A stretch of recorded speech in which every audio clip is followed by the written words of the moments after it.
Eu tinha 40 anos quando percebi que havia passado 6 anos inteiros sendo educada com uma casa que me tolerava, mas nunca me aceitou. Não foi uma discussão que me abriu os olhos, não foi uma crise, não foi uma noite de choro com travesseiro na boca para ninguém ouvir. Foi uma manhã de terça-feira, ordinária como qualquer outra, com sol fraco entrando pela janela do corredor e cheiro de café que minha sogra tinha feito às 6 da manhã, antes de eu acordar. Eu estava dobrando roupa na beira da cama quando ouvi a voz dela na sala, falando ao telefone com a irmã. A voz tinha aquele tom de quem não sabe que está sendo ouvida ou de quem não se importa. Ela mora aqui há 6 anos e não paga 1 centavo. É assim mesmo. A gente carrega. Fiquei parada com uma camiseta nas mãos. Dobrei devagar. Coloquei na pilha. Peguei outra. Continuei dobrando enquanto alguma coisa dentro de mim parava de tentar entender e começava, finalmente, a decidir. Deixa eu te contar desde o princípio, porque essa história não começa naquela manhã de terça. Ela começa 6 anos antes, quando eu tinha 34 anos, trabalhava como analista contábil numa empresa de médio porte em Campinas e acreditava que amor era uma estrutura suficiente para construir vida dentro de outra família. Que ingenuidade generosa a minha! Quando conheci meu marido, ele tinha 37 anos. Era engenheiro civil numa construtora regional e morava com a mãe e o pai num sobrado no bairro Cambuí. A casa era grande, bem cuidada, com jardim na frente que minha sogra regava todas as manhãs com uma mangueira verde e uma dedicação que eu, nos primeiros tempos, achei bonita. Meu sogro era um homem quieto, reservado, que passava as tardes assistindo ao jornal e raramente opinava sobre o que não fosse diretamente seu. Era ele o mais fácil dos dois. O que eu não sabia ainda era que fácil e silencioso são coisas muito diferentes. Minha sogra se chamava Neuza. Era uma mulher pequena, de cabelo cortado curto, que tinha a habilidade rara de fazer tudo parecer gentileza, enquanto deixava bem claro onde você estava e onde não estava. Ela era o tipo de pessoa que oferece suco e ao mesmo tempo nota se você pegou o copo errado. Nos primeiros meses em que eu visitava a casa, ela me recebia com um sorriso largo, perguntava do meu trabalho, dizia que meu cabelo estava bonito. Eu gostava dela. Acho que parte de mim queria muito gostar dela. Casamos depois de 1 ano e 8 meses de namoro. A proposta de morar no sobrado veio embalada como favor.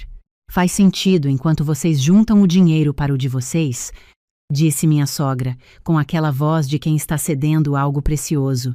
A gente tem espaço, tem quarto, não tem sentido pagar aluguel à toa. Meu marido olhou para mim com um sorriso aliviado, como se aquela fosse a resposta para um problema que eu ainda não sabia que existia. Eu disse que sim. Provisório, pensei. Temporário. Uma palavra que cabe em qualquer tamanho de armadilha. O primeiro mês foi suave. O segundo também, mais ou menos. No terceiro, comecei a aprender a geometria daquele sobrado. A cozinha era território de Neuza das 6 às 9 da manhã, sem exceção. O banheiro do corredor era só para visita, o que na prática significava que eu usava o do quarto mesmo quando meu marido estava no banho e eu precisava escovar os dentes antes do trabalho. A televisão da sala ficava no canal que meu sogro escolhia até às 10 da noite. Música no quarto só com volume baixo porque as paredes eram finas e Neuza dormia cedo.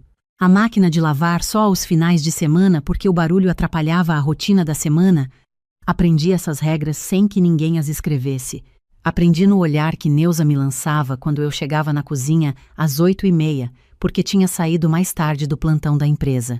Aprendi no modo como ela reorganizava os potes do armário depois que eu cozinhava alguma coisa, como se minha presença desalinhasse uma ordem que existia há décadas. No 4º mês, propus ao meu marido que contribuíssemos com as despesas da casa. Parecia justo, parecia certo, era o mínimo que eu conseguia fazer para não sentir que estava de fato morando de favor. Ele levou a proposta para a mãe. Neuza aceitou. Disse que não era necessário, mas que se eu insistia, tudo bem. E estabeleceu um valor fixo mensal que eu deveria transferir para ela diretamente. Água, luz, gás, mercado. Um número redondo que eu pagava todo dia primeiro sem falhar. O que eu descobriria muito mais tarde era que esse valor ia para uma conta pessoal de Neuza que meu sogro não sabia que existia e que para o mundo inteiro eu continuava morando de favor na casa dela. Para as amigas do bairro, para a irmã ao telefone, para a cunhada que vinha jantar nos domingos. Eu pagava em silêncio e ela recebia em segredo, e a narrativa que circulava era a de uma nora sustentada pela generosidade da sogra. Levei 2 anos para entender isso completamente. 2 anos de comentários pequenos que eu não sabia juntar. A gente banca vocês aqui porque família é família, Neuza disse uma vez para a vizinha, sem perceber que eu estava na escada. Ela ainda não sabe administrar uma casa própria.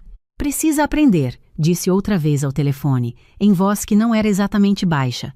Cada comentário era um grão. E grão acumula, mesmo quando você faz de conta que não vê.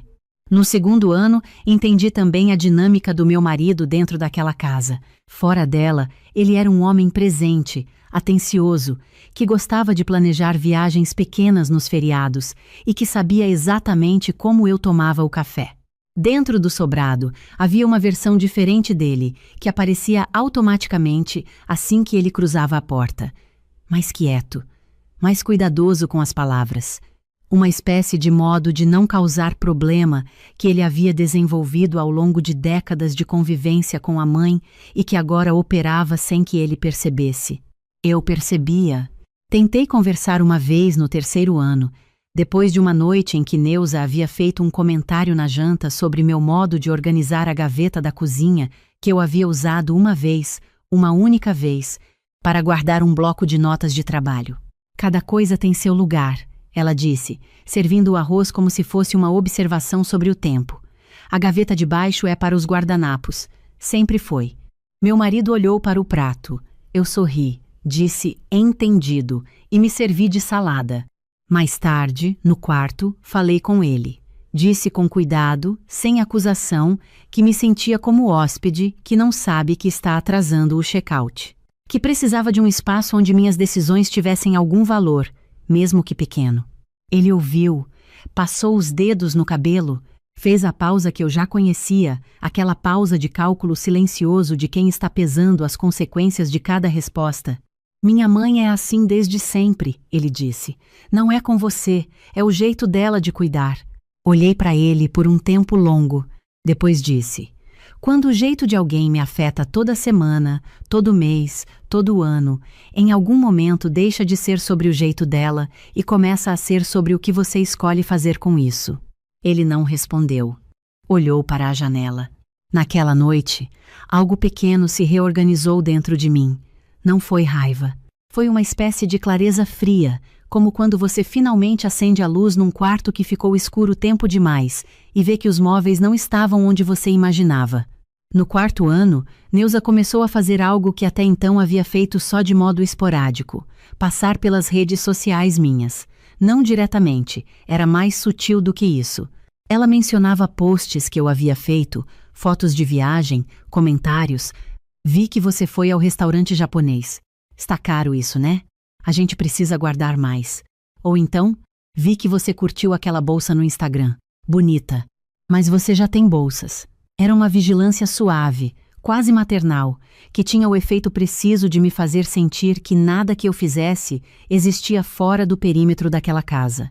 No 5º ano, aconteceu o episódio que eu chamo para mim mesma, de um momento em que a areia transbordou. Minha mãe veio me visitar de Americana, onde mora com meu irmão. Ficou 2 dias. Neuza tratou minha mãe com uma cortesia fina como papel, o tipo de educação que parece perfeita, mas tem temperatura de geladeira. Minha mãe é uma mulher que percebe essas coisas, filha de nordestino que aprendeu a ler o que não é dito. No 2º dia, enquanto estávamos as duas no quarto com a porta fechada, ela me olhou direto nos olhos e disse: minha filha, essa casa não te quer aqui. Eu disse que estava exagerando. Disse que Neuza era assim com todo mundo. Disse as coisas que a gente diz quando ainda está tentando acreditar que é possível se encaixar num lugar que foi construído sem o seu formato. Minha mãe não discutiu. Só pegou minha mão, apertou uma vez e foi arrumar a mala. Depois que ela foi embora, fiquei sentada no jardim por um tempo. Olhei para as plantas de Neuza, todas perfeitamente alinhadas, todas do mesmo tipo, sem uma flor fora do lugar. Pensei que havia algo de metáfora demais naquele jardim para eu ignorar. Foi no início do 6º ano que comecei a poupar com um propósito diferente. Sempre guardei dinheiro. Cresci vendo minha mãe fazer contas na beira da mesa da cozinha, com caneta e papel, somando o que entrava e o que precisava sair, sempre com uma margem guardada que ela chamava de o dinheiro que não se toca. Aprendi desde cedo que reserva financeira não é luxo, é a única forma de liberdade que não depende de mais ninguém. Mas até então, eu poupava sem destino específico. A partir daquele ano, comecei a poupar com endereço. Não sabia ainda qual. Sabia que precisava de um. Meu salário havia crescido. Tinha feito uma pós-graduação em controladoria que me rendeu uma promoção e um adicional considerável. Assumi uma carteira de clientes maior.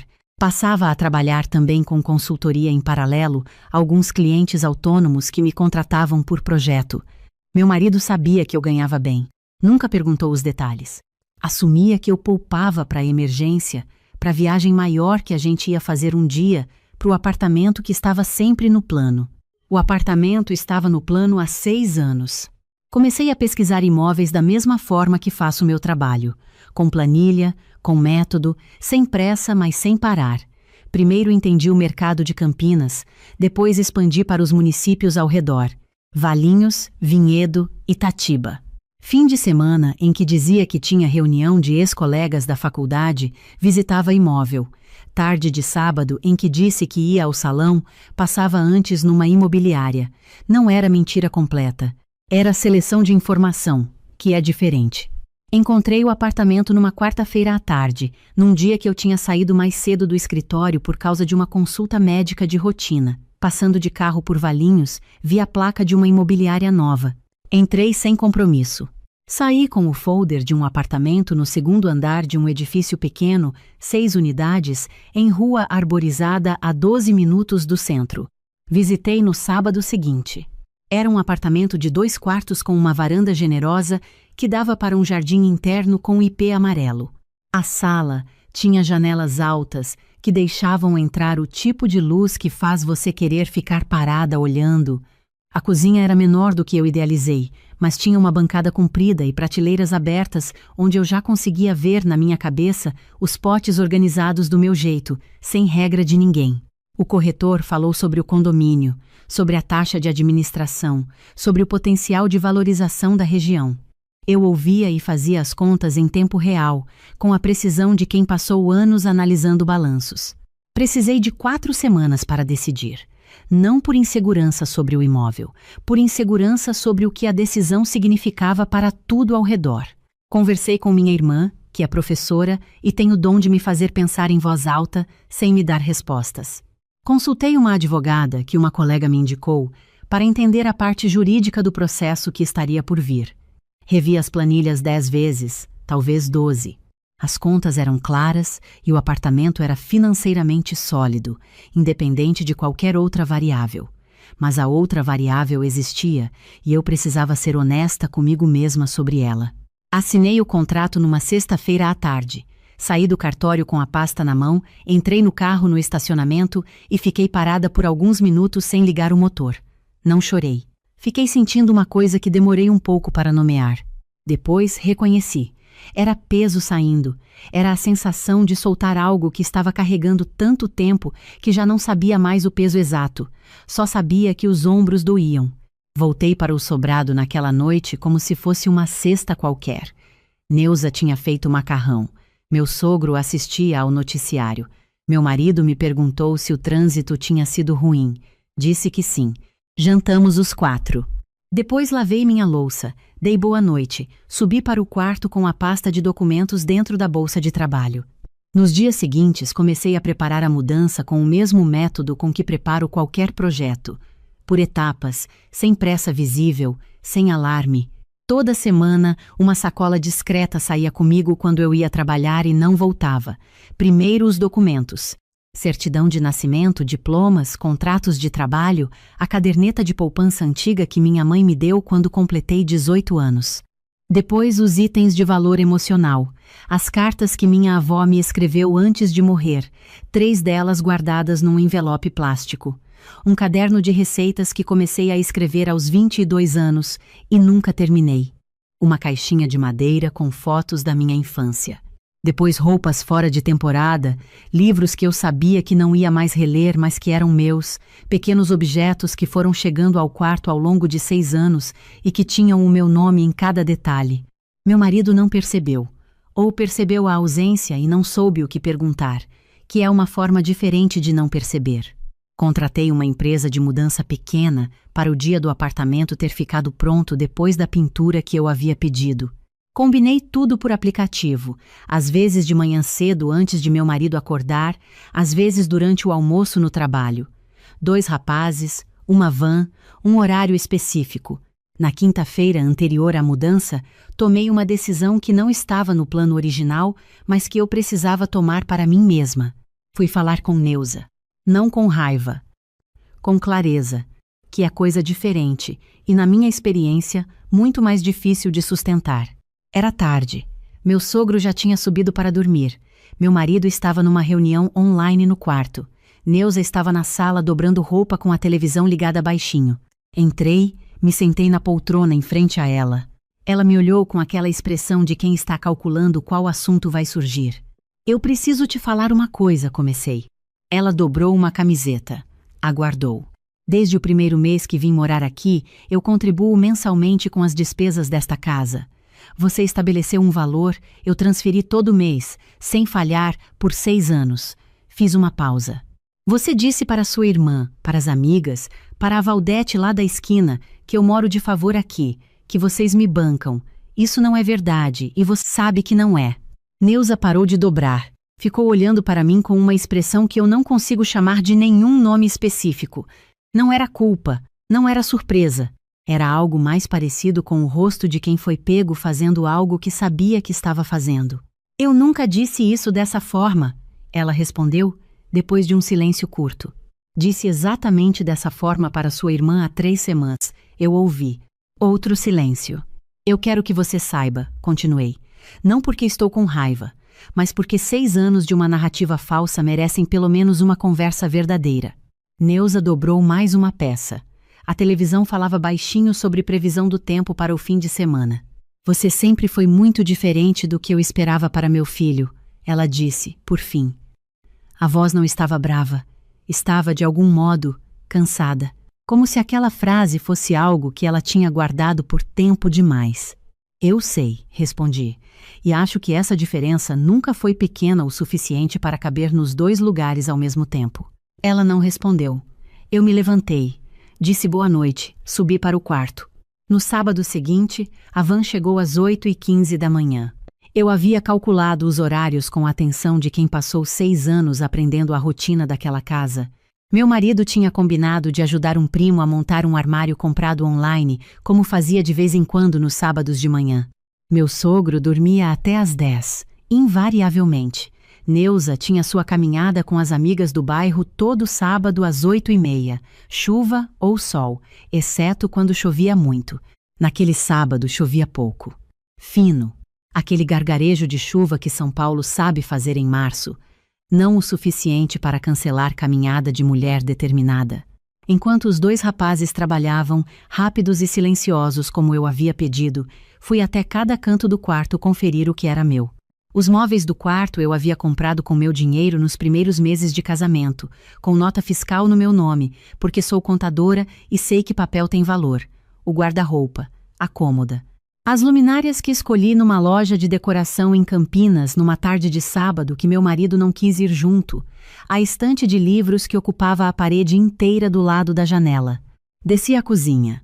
Abri a gaveta que sempre usei para guardar meu caderno de receitas quando precisava de um lugar na cozinha que não fosse disputado. A gaveta estava vazia, o caderno já estava no apartamento há 2 semanas. Mas no fundo, atrás de um pano de prato dobrado, havia uma coisa pequena que eu havia deixado ali de propósito para pegar por último. Uma foto de mim e minha avó, tirada num almoço de domingo, quando eu tinha uns 12 anos. Minha avó com o avental, eu com o garfo erguido, as 2 rindo de alguma coisa que ninguém mais lembra o que era. Eu havia colocado aquela foto na porta da geladeira logo quando me mudei, com um ímã pequeno. Neuza havia tirado sem comentário algum numa tarde em que eu estava trabalhando. Encontrei a foto na gaveta naquela mesma noite, sem explicação. Guardei, não perguntei. Algumas batalhas você escolhe não travar, porque está guardando energia para a que realmente importa. Peguei a foto, coloquei no bolso. Eram 8h50, quando ouvi os passos de Neuza na escada. A caminhada havia sido cancelada. Soube depois, porque a amiga principal tinha torcido o tornozelo na véspera. Ela parou no último degrau, olhou para os rapazes, olhou para as caixas empilhadas na entrada. Olhou para mim com uma expressão que era a mistura de coisas que eu não esperava ver. Desorientação, e por baixo dela, numa camada mais funda, algo parecido com tristeza. O que é isso? A voz saiu menor do que ela provavelmente queria. Estou indo embora, respondi. Simples, sem tremor. Ela ficou parada por um momento. Para onde? Você comprou alguma coisa? Quando? Como você? Tenho um apartamento em Valinhos. Assinei os documentos há algumas semanas. Está pronto. Ela ficou olhando para os rapazes que continuavam trabalhando, para as caixas, para os espaços vazios que iam se multiplicando no corredor. Seu marido sabe. Vou contar agora. Você não pode sair assim. Você precisa conversar antes. Você precisa. Neuza, eu disse, com calma que me custou mais do que eu esperava. Eu conversei com você na quinta-feira. Você sabia que isso estava chegando, mesmo que não soubesse a data exata. Ela ficou quieta. E quanto ao meu marido, continuei, a decisão de onde eu moro é minha. O que vem depois disso é uma conversa entre nós dois, que vamos ter hoje. Os rapazes terminaram, enquanto ainda estávamos em pé na entrada. Eu supervisionei os últimos itens. Assino a confirmação no aplicativo. Agradeço. Peguei minha bolsa, a pasta com os documentos, o casaco que estava no cabide da entrada, o meu casaco, que eu havia comprado em junho do ano anterior e que pendurei ali porque era o lugar mais prático, sem pedir permissão para ninguém, porque às vezes a gente se acostuma a ocupar pequenos espaços, sem perceber que já os conquistou. Dei uma última olhada no quarto.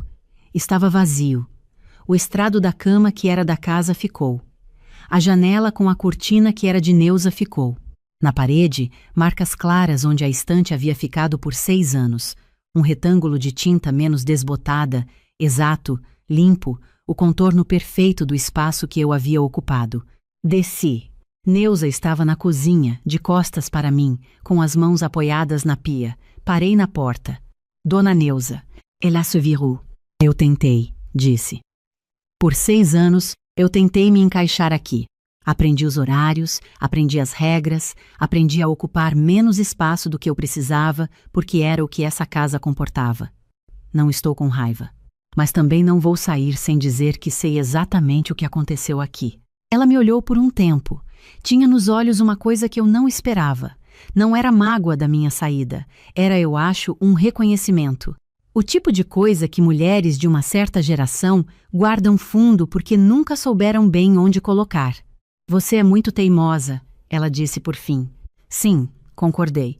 Herdei isso da minha mãe. Saí. Fechei o portão com cuidado. Entrei no carro. No bolso a foto de mim e minha avó. Meu marido ligou enquanto eu estava na rodovia, seguindo a van. Deixei tocar a primeira vez. A segunda também. Na terceira, atendi. Camila, o que aconteceu? Minha mãe me ligou. Ela está. Estou indo para o meu apartamento. Silêncio. Que apartamento? Em Valinhos. Assinei o contrato há algumas semanas. 2 quartos, varanda, 2º andar. Mais silêncio. Quando ele falou de novo, a voz tinha aquela mistura de confusão genuína e mágoa que eu sabia que era real. Você comprou um apartamento sem me contar? Esse dinheiro era meu. Disse com calma. Eu sei que parece abrupto, mas eu paguei as despesas desta casa por 6 anos para uma conta que só sua mãe controlava, enquanto ela contava para todo mundo que eu morava de favor.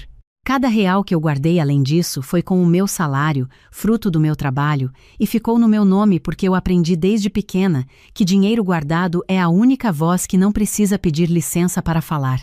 Ele ficou quieto por um tempo. Quando falou, a voz estava mais baixa.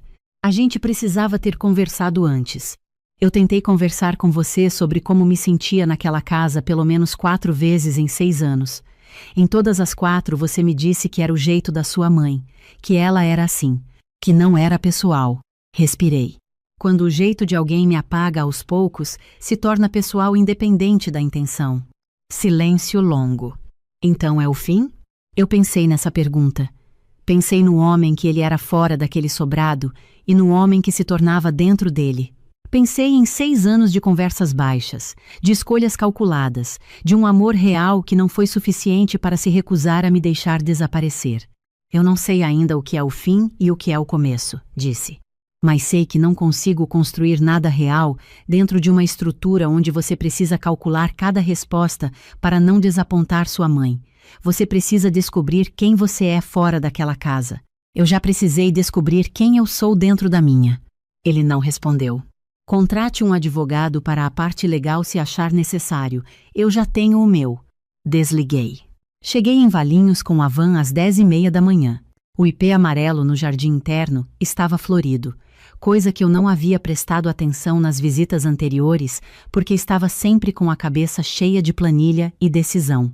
Flores amarelas em março, abundantes, como se o prédio estivesse me recebendo com algo que eu não pedi, mas que chegou na hora certa. Os rapazes descarregaram com eficiência. Eu fui indicando os cômodos com uma precisão que me surpreendeu, como se eu tivesse decorado aquele apartamento na cabeça durante meses. Porque havia decorado. Quando todos foram embora, às 11h40 da manhã, fui até a cozinha. A bancada estava esperando, limpa, comprida, sem nada sobre ela ainda. Abri a bolsa. Tirei a foto de mim e minha avó. Fui até a geladeira. Colei com o único ímã que eu havia guardado especificamente para esse momento, bem no centro, na altura dos olhos. A foto ficou levemente torta.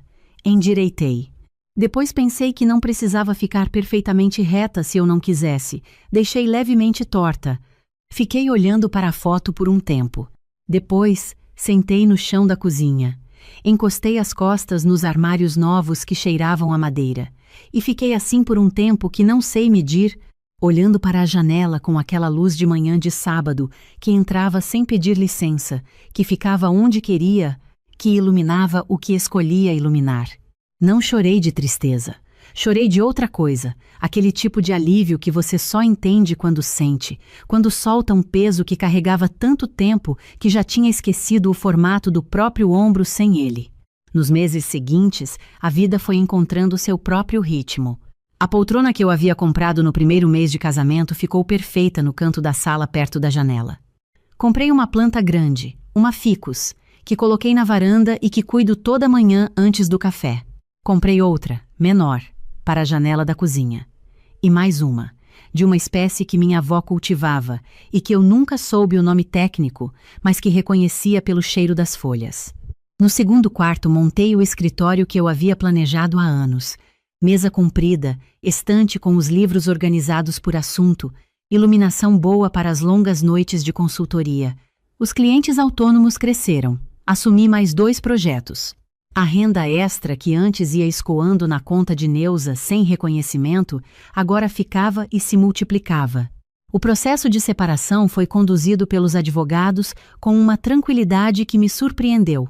Meu marido pediu para conversar uma vez, pessoalmente, num café de Campinas, que ficava entre os 2 endereços. Fui. Ele tinha o rosto de quem estava dormindo mal há semanas. Falou que havia entendido coisas que não havia entendido antes, que queria tentar de novo, diferente, num lugar novo, sem a casa dos pais no meio, que havia conversado com a mãe. Eu o ouvi até o fim, depois disse: "Você teve 6 anos para tentar diferente. Não numa grande briga, não num momento dramático. Em cada vez que eu te disse que estava me sentindo invisível naquela casa e você me disse que era o jeito da sua mãe. Em cada vez que você escolheu não criar problema com ela, em vez de criar espaço para mim. Não estou com raiva de você. Estou só cansada de esperar por uma versão sua que talvez precise de um tempo que eu não tenho mais." Ele baixou a cabeça. Não discutiu. A segunda vez que pediu para conversar, respondi que não era a hora ainda. Minha mãe veio me visitar no 3º mês depois da mudança. Ficou um fim de semana inteiro.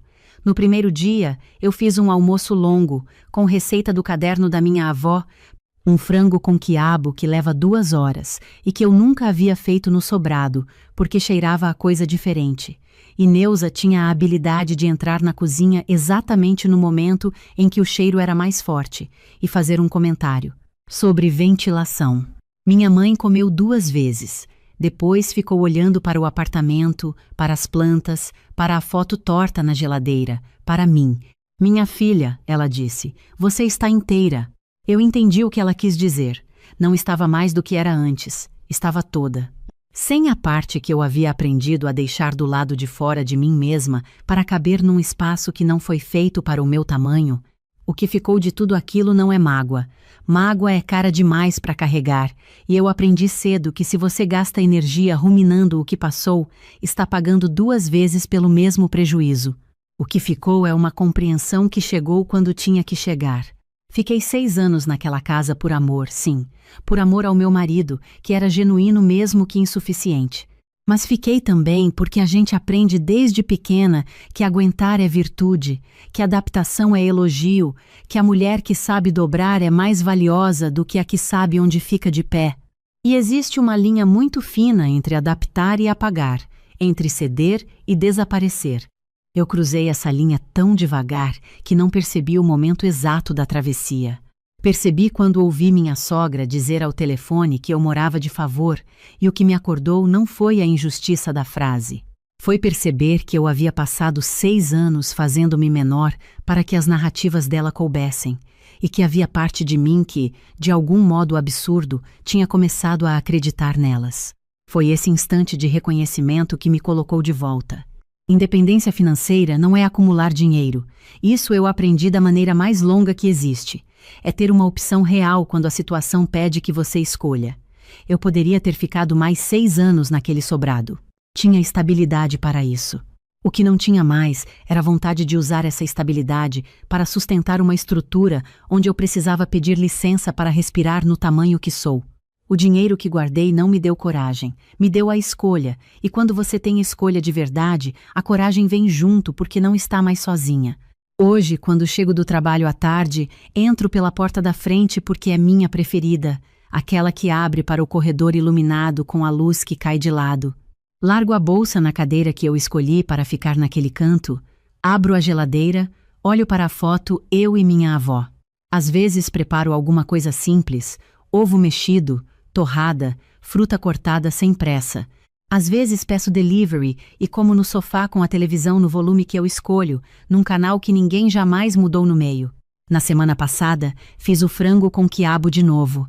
A cozinha ficou cheirando por horas, aquele cheiro que toma o apartamento inteiro sem pedir autorização, que desce pelo corredor, que vai até a varanda, que sai pela janela aberta e vai embora para onde quer. Comi na mesa da sala, com a janela aberta, olhando para o ipê amarelo no jardim lá embaixo. Estava perfeito. Não porque a receita tinha mudado. A receita é a mesma que minha avó escreveu à mão numa folha de caderno que eu guardo há 20 anos. Estava perfeito porque eu estava inteira enquanto comia. Sem calcular, sem monitorar, sem ocupar menos espaço do que eu precisava. Às vezes penso naquela manhã de terça-feira, na voz de Neuza ao telefone dizendo que eu morava de favor. No modo como dobrei a camiseta, peguei outra, continuei. No sorriso pequeno que dei para mim mesma naquela manhã e que ela nunca viu. Ela interpretaria esse sorriso como resignação, se tivesse visto. Não era. Era o sorriso de quem já sabe o que vai fazer, de quem guardou, planejou, esperou o momento exato, não por fraqueza, mas por método. De quem aprendeu que a resposta mais poderosa para quem diz que você não tem lugar aqui não é a discussão que te prende no mesmo chão, é a construção silenciosa de um lugar onde você tem todos os lugares. Esse lugar tem endereço. Tem um ipê amarelo no jardim que floresce quando quer. Tem uma foto levemente torta na geladeira com a minha avó de avental e eu com garfo erguido, rindo de uma coisa que só nós 2 sabíamos. Tem uma cozinha onde o cheiro de comida fica por horas, sem que ninguém abra a janela antes do tempo. E tem, colada no centro da geladeira, na altura exata dos meus olhos, a foto que ficou 6 anos numa gaveta esperando encontrar a parede certa. Encontrou.